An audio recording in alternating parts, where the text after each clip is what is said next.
जय सिया राम प्रभु। आज हम अयोध्या कांड के 140वें दोहे से 150वें दोहे तक का पाठ करेंगे और आनंद लेंगे। जय श्री हनुमते नमः। आज्ञा है प्रभु। सुमिरत राम ही तजहि जन तृण सम विषय विलास। राम प्रिया जग जननी से कछु न आचरज तासु। जिन श्री रामचंद्र जी का स्मरण करने से ही भक्तजन तमाम भोग विलास को तिनके के समान त्याग देते हैं, उन श्री रामचंद्र जी की प्रिय पत्नी और जगत की माता सीता जी के लिए यह भोग विलास का त्याग कुछ भी आश्चर्य नहीं है। सिय लखन जहि विधि सुख लहहि, सोई रघुनाथ करहि सोई कहहि। कहहि पुरातन कथा कहानी, सुनहि लखन सिय अति सुख मानी। सीता जी और लक्ष्मण जी को जिस प्रकार सुख मिले, रघुनाथ जी वही करते और वही कहते हैं। भगवान प्राचीन कथाएं और कहानियां कहते हैं और लक्ष्मण जी तथा सीता जी अत्यंत सुख मानकर सुनते हैं। जब जब राम अवध सुधि करहि, तब तब बार बिलोचन भरहि। सुमेरी मातु पितु परिजन भाई, भरत सनेहु सीलु सेवकाई। जब जब श्री रामचंद्र जी अयोध्या की याद करते हैं, तब तब उनके नेत्रों में जल भर आता है। माता पिता, कुटुंबियों और भाइयों तथा भरत के प्रेम, शील और सेवा भाव को याद करके कृपा सिंधु प्रभु होहि दुखारी, धीरज धरहि कुसुमौ विचारी। लखसिय लखन विकल होई जाहि, जिमि पुरुषहि अनुसार परिछाहि। कृपा के समुद्र प्रभु श्री रामचंद्र जी दुखी हो जाते हैं, किंतु फिर कुसुमय समझकर धीरज धारण कर लेते हैं। श्री रामचंद्र जी को दुखी देखकर सीता जी और लक्ष्मण जी भी व्याकुल हो जाते हैं। जैसे किसी मनुष्य की परछाई उस मनुष्य के समान ही चेष्टा करती है। प्रिया बंधु गति लखि रघुनंदन, धीर कृपाल भगत और चंदन। लगे कहन कछु कथा पुनीता, सुनि लखु लहाई लखनु अरु सीता। तब धीर कृपालु और भक्तों के हृदयों को शीतल करने के लिए चंदन रूप रघुकुल को आनंदित करने वाले श्री रामचंद्र जी प्यारी पत्नी और भाई लक्ष्मण की दशा देखकर कुछ पवित्र कथाएं कहने लगते हैं, जिन्हें सुनकर लक्ष्मण जी और सीता जी सुख प्राप्त करते हैं। राम लखन सीता सहित सोहत परन निकेत, जिमि बासव बस अमरपुर सची जयंत समेत। लक्ष्मण जी और सीता जी सहित श्री रामचंद्र जी पर्णकुटी में ऐसे सुशोभित हैं, जैसे अमरावती में इंद्र अपनी पत्नी शची और पुत्र जयंत सहित बसता है। जोग वही प्रभु सिय लखन ही कैसे, पलक बिलोचन बोलक जैसे। से वही लखन सिय रघुबीर, जिमि अविवेक पुरुष शरीर ही। प्रभु श्री रामचंद्र जी सीता जी और लक्ष्मण जी की कैसी संभाल रखते हैं, जैसे पलके नेत्रों के बोलों की। इधर लक्ष्मण जी श्री सीता जी और श्री रामचंद्र जी की अथवा लक्ष्मण जी और सीता जी श्री रामचंद्र जी की ऐसी सेवा करते हैं, जैसे अज्ञानी मनुष्य शरीर की करते हैं। एहि विधि प्रभु बन बसहि सुखारी, खग मृग सुर तापस हितकारी। कहु राम बन गवन सुहावा, सुनहु सुमंत्र अवध जिमि आवा। पक्षी, पशु, देवता और तपस्वियों के हितकारी प्रभु इस प्रकार सुख पूर्वक वन में निवास कर रहे हैं। तुलसीदास जी कहते हैं, मैंने श्री रामचंद्र जी का सुंदर वन गमन कहा, अब जिस तरह सुमंत्र अयोध्या में आए वह कथा सुनो।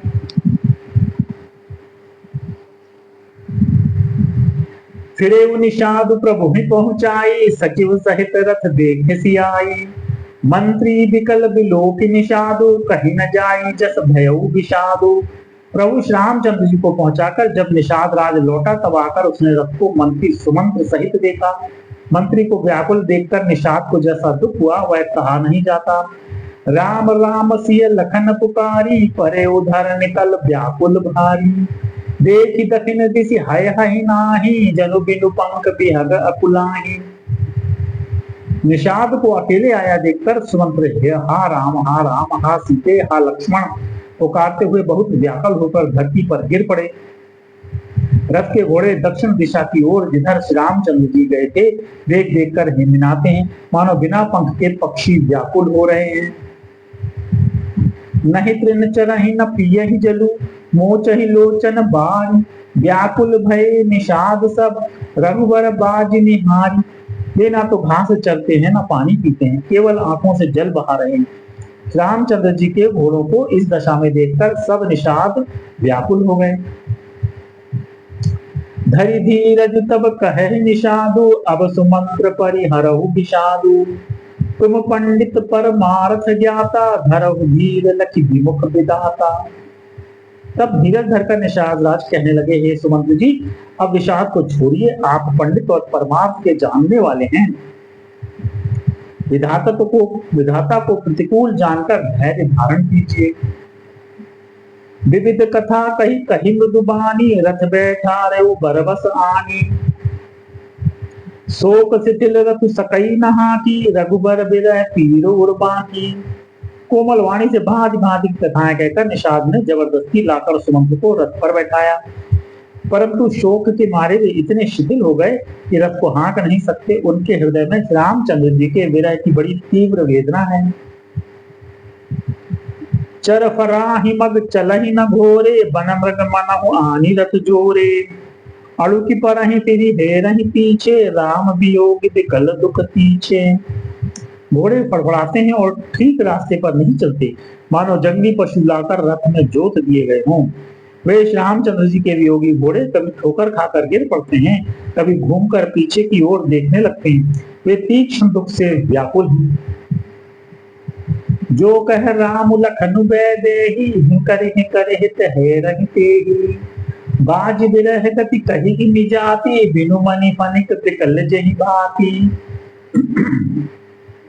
जो कोई राम लक्ष्मण या जानकी का नाम ले लेता है, घोड़े हिट हिट कर उसकी ओर प्यार से देखने लगते हैं। घोड़ों की विरह दशा कैसे कही जा सकती है, वे ऐसे व्याकुल हैं जैसे मणि के बिना सांप व्याकुल होता है। भयउ विषाद विषाद बस, देखत सचिव तुरंग। बोली सुसेवक चारि तब, दिए सारथी संग।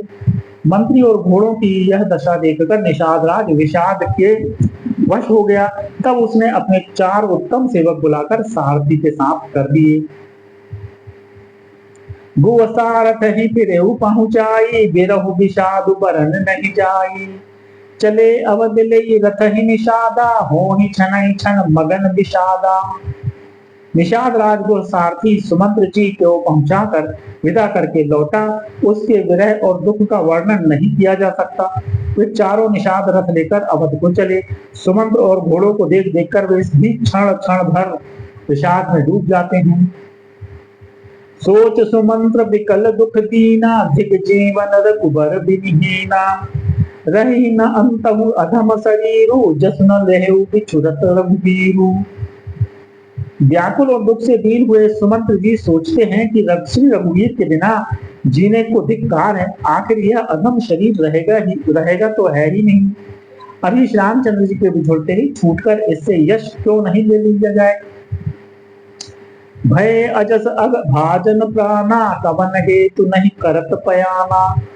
अह मंद मनु अवसर चूका, अजहु न हृदय होत दुई टूका। ये प्राण अपयश और पाप के भाड़े हो गए हैं। अब ये किस कारण कूच नहीं करते, निकलते नहीं। हाय नीच मन, बड़ा अच्छा मौका चूक गया। अब भी तो हृदय के 2 टुकड़े नहीं हो जाते। मीजी हाथ सिर धुन पछिताई, मनहु कृपन धन राशि गवाई। बिरिद बांध पर बीरु कहाई, चले समर जन सुभट पराई। सुमंत्र हाथ मलमल कर और सिर पीट पीट कर पछताते हैं, मानो कोई कंजूस धन का खजाना खो बैठा हो। वे इस प्रकार चले मानो कोई बड़ा योद्धा वीर का बाना पहनकर और उत्तम शूरवीर कहलाकर युद्ध से भाग चला हो।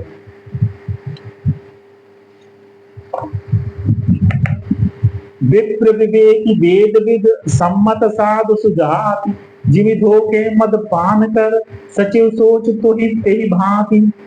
जैसे कोई विवेकशील वेद का ज्ञाता, साधु सम्मत आचरणों वाला और उत्तम जाति का कुलीन ब्राह्मण धोखे से मदरा पिए और पीछे पछतावे, उसी प्रकार मंत्री सुमंत्र सोच कर रहे हैं, पछता रहे हैं। जिन कुलीन तिय साधु सयानी, पति देवता कर्म मन बानी। रहे कर्म बस परिहरि नाहु, सचिव हृदय तिनि दारुण दाहु। जैसे किसी उत्तम कुलवादी साधु स्वभाव की समझदार और मन वचन कर्म से पति को ही देवता मानने वाली पतिव्रता स्त्री को भाग्यवश पति को छोड़कर पति से अलग रहना पड़े, उस समय उसके हृदय में जैसे भयानक संताप होता है, वैसे ही मंत्री के हृदय में हो रहा है। लोचन सजल ढीठ भई थोरी, सुनई न श्रवण विकल मति भोरी। सूखई अधर लागी मुँह लाटी, जीव न जाई और अवधि कपाटी। नेत्रों में जल भरा है और दृष्टि मंद हो गई है, कानों से सुनाई नहीं पड़ता, व्याकुल हुई बुद्धि बेठिकाने हो रही है, होठ सूख रहे हैं, मुंह में लाठी लग गई है, किंतु ये सब मृत्यु के लक्षण हो जाने पर भी प्राण नहीं निकलते, क्योंकि हृदय में अवध रूपी किवाड़ लगे हैं। अर्थात 14 वर्ष बीत जाने पर भगवान फिर मिलेंगे, यही आशा रुकावट डाल रही है। विवरण भयउ न जाई निहारी, मारे सी मनहु पिता महतारी। हानि गलानि विपुल मन व्यापी, जमपुर पंत सोच जिमि पापी। सुमंत्र जी के मुख का रंग बदल गया है, जो देखा नहीं जाता। ऐसा मालूम होता है मानो इन्होंने माता पिता को मार डाला हो। उनके मन में राम वियोग रूपी हानि की महान ग्लानि पीड़ा छा रही है, जैसे कोई पापी मनुष्य नरक को जाता हुआ रास्ते में सोच कर रहा हो। बचन न आव हृदय पछिताई, अवध काह में देखब जाई। राम रहित रथ देख ही जोई, सकुच ही मोहि बिलोकत सोई।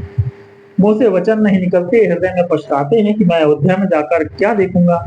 श्यामचंद्र जी से शून्य रथ को जो भी देखेगा वही मुझे देखने में संकोच करेगा, अर्थात मेरा मुंह नहीं देखना चाहेगा। धाई पूछी हई मोहि जब, विकल नगर नर नारी। उतरऊ देव में सबन तब, हृदय वज्र बैठारी। नगर के सब व्याकुल स्त्री पुरुष जब दौड़कर मुझसे पूछेंगे, तब मैं हृदय पर वज्र रख कर सबको उत्तर दूंगा। पूछी हई दीन दुखित सब माता, कहब काह मैं तिनहि विधाता।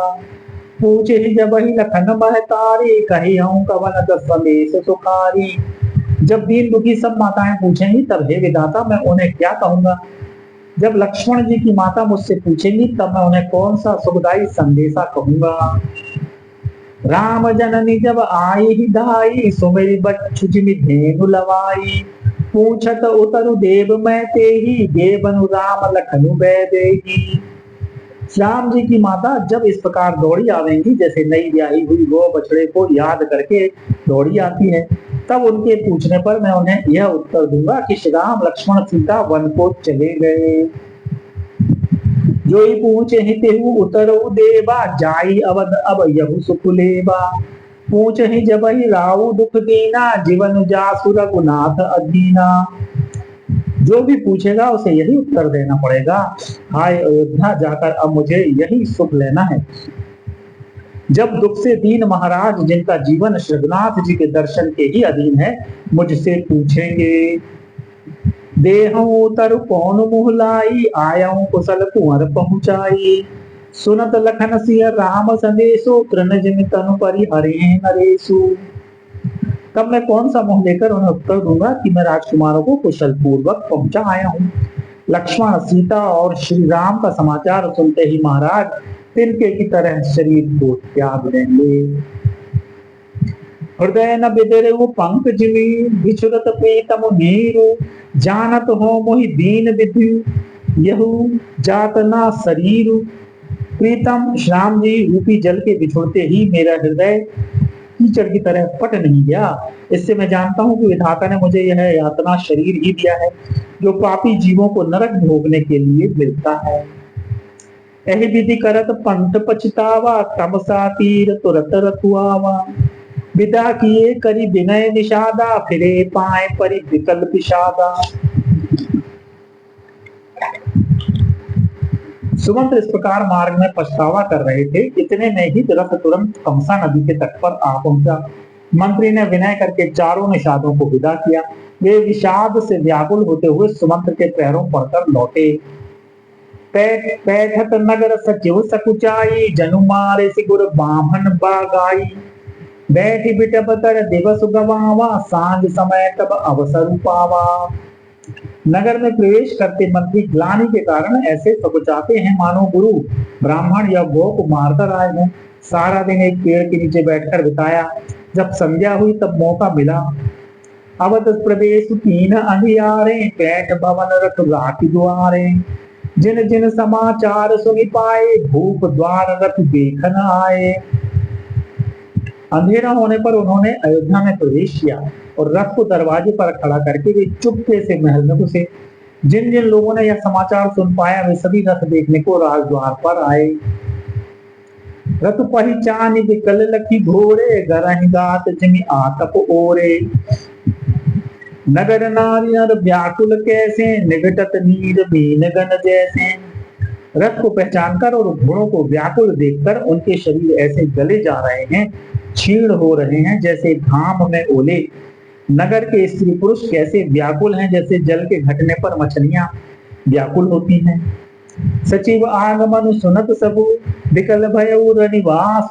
भवन भयंकर लागत ही, मानव प्रेत निवास। मंत्री का अकेले ही आना सुनकर सारा रनिवास व्याकुल हो गया। राजमहल उनको ऐसा भयानक लगा मानो प्रेतों का निवास स्थान शमशान हो। अति आरती सब पूछ ही रानी, उतरुन आव विकल भई बानी। सुनई न श्रवण नयन नहीं सूझा, कहु कहाँ नृप तेहि तेहि बूझा। अत्यंत आर्त होकर सब रानियां पूछती हैं पर सुमंत्र को कुछ उत्तर नहीं आता। उनकी वाणी विकल हो गई, रुक गई है। न कानों से सुनाई पड़ता है और न आंखों से कुछ सूझता है। वे जो भी सामने आता है उससे पूछते हैं, कहो राजा कहाँ है। दासिन दीख सचो दिखलाई, कौशल्या ग्रह गई लवाई। जाई सुमंत्र दीख कस राजा, अमीय रहित जन चंदु विराजा। दासियां मंत्री को व्याकुल देखकर उन्हें कौशल्या जी के महल में लिवा गई। सुमंत्र ने जाकर वहां राजा को कैसे बैठे देखा, मानो बिना अमृत का चंद्रमा हो। आसन शयन विभूषण हीना, परे भूमि तल निपट मलीना। लई उसासु सोच एहि भांति, सुर बुर तै जनु खसेउ सजा जजाति। राजा आसन शैया और आभूषणों से रहित बिल्कुल मलिन उदास पृथ्वी पर पड़े हुए हैं। वे लंबी सांसें लेकर इस प्रकार सोच करते हैं मानो राजा ययति स्वर्ग से गिरकर सोच कर रहे हों। ले तो सोच भरी छिनु छिनु छाती, जनु जरी पंख परे संपाती। राम राम कह राम सनेही, पुनि कह राम लखन वैदेही।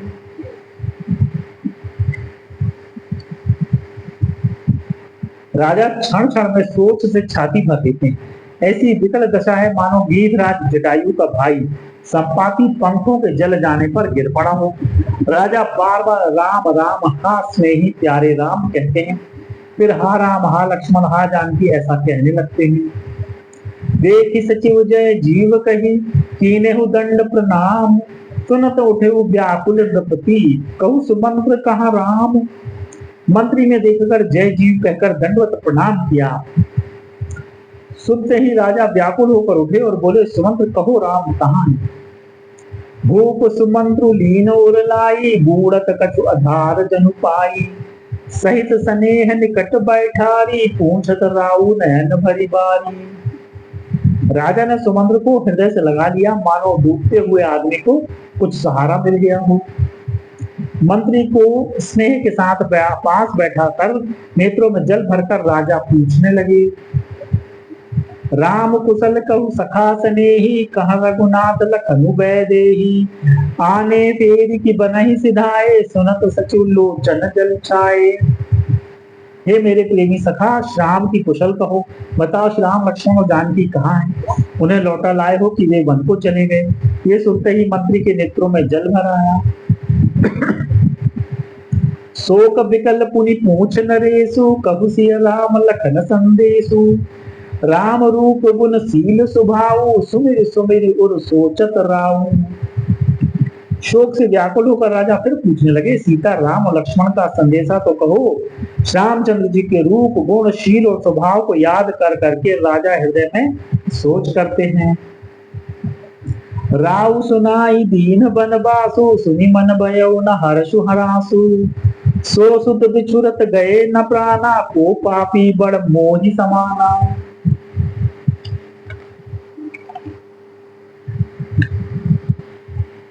और कहते हैं, मैंने राजा होने की बात सुनकर वनवास दे दिया। यह सुनकर भी जिस राम के मन में हर्ष और विषाद नहीं हुआ, ऐसे पुत्र के बिछुड़ने पर भी मेरे प्राण नहीं गए, तब मेरे समान बड़ा पापी कौन होगा। सखा राम सिय लखन जहाँ, कहाँ मोहि पहुँचाऊ, नाही चाहत चलन अब, प्राण कहूँ सति भाव। हे सखा, राम जानकी और लक्ष्मण जहाँ है, मुझे भी वहीं पहुंचा दो, नहीं तो मैं सत्य भाव से कहता हूँ कि मेरे प्राण अब चलना ही चाहते हैं। पुनि पुनि पूछत मंत्री हिराऊ, प्रियतम सुवन संदेश सुनाओ, करहि सखा सोई बेगी उपाऊ, राम लखन सिय नयन दिखाओ। राजा बार बार मंत्री से पूछते हैं, मेरे प्रियतम पुत्रों का संदेशा सुनाओ। हे सखा, तुम तुरंत वही उपाय करो जिससे श्री राम लक्ष्मण और सीता जी को मुझे आंखों से दिखा दो। सचिव धीर धरि कह मृदुबानी, महाराज तुम पंडित ज्ञानी, वीर सुधीर धुरंधर देवा, साधु समाज सदा तुम सेवा। मंत्री धीरज धरकर कोमल वाणी बोले, महाराज आप पंडित और ज्ञानी, हे देव आप शूरवीर तथा उत्तम धैर्यवान पुरुषों में श्रेष्ठ हैं। आपने सदा साधुओं के समाज का सेवन किया है। जन्म मरण सब दुख सुख भोगा, हानि लाभ प्रिय मिलन वियोगा, काल कर्म बस होहि गोसाई, बर बस राति दिवस की नाई। जन्म मरण सुख दुख के भोग, हानि लाभ प्यारों का मिलना बिछड़ना, ये सब हे स्वामी काल और कर्म के अधीन रात और दिन की तरह बरबस होते रहते हैं। सुख हर सही जड़ दुख बिल खाही, दो सम धीर धरहि मन माही, धीरज धरहु विवेक विचारी, छाड़िए सोच सकल हितकारी। मूर्ख लोग सुख में हर्षित होते हैं और दुख में रोते हैं, पर धीर पुरुष अपने मन में दोनों को समान समझते हैं। हे सबके हितकारी रक्षक, आप विवेक विचार कर धीरज धरिए और शोक का परित्याग कीजिए। प्रथम बासु तमसा भयऊ, दूसर सुरसरी तीर, न्याय रहे जल पान करी, सिए समेत दो वीर। राम जी का पहला निवास मुकाम तमसा के तट पर हुआ, दूसरा गंगा तीर पर। सीता जी सहित दोनों भाई उस दिन स्नान करके जल पीकर ही रहे। जय श्री राम प्रभु। यहाँ पर हम विश्राम लेंगे। कल पुनः अयोध्या कांड के 150 से दोहे से 160 दोहे तक का पाठ करेंगे और उसका आनंद लेंगे। जय श्री हनुमते नमः।